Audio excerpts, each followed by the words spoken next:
A hurricane described as extremely dangerous has struck the Pacific coast of Mexico.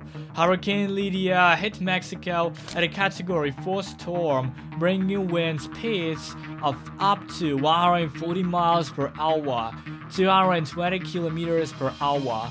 However, the storm weakened as it moved further inland, and the U.S. National Hurricane Center (NHC) downgraded its status to Category 2. Authorities in the state of Nayarit reported that a man died when a tree fell on the van he was driving.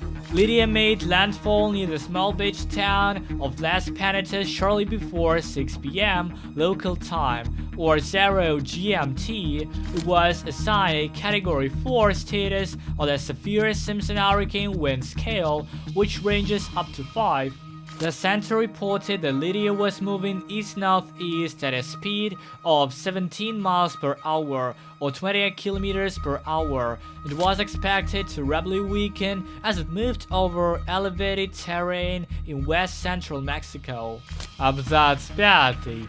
Dangerous, life-threatening hurricane winds are expected along the storm's path tonight, the NHC added, warning of dangerous water levels, flash flooding, and surf on the Pacific coast. The day before the storm, Mexican President Andrés Manuel López Obrador announced that 6,000 military personnel had been deployed to assist residents.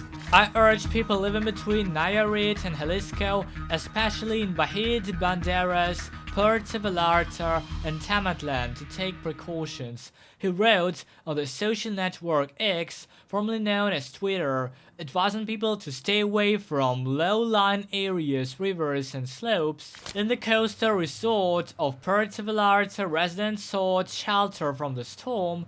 Store-owners boarded our windows, and sandbags were prepared for potential flooding.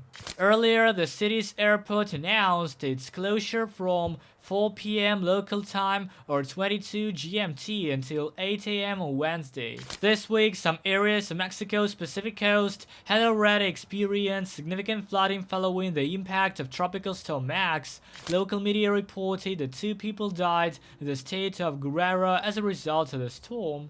The impact of climate change on the frequency of storms is still unclear, but scientists say that the warming of sea surface temperatures hits the air above it and releases more energy to power hurricanes, cyclones, and typhoons.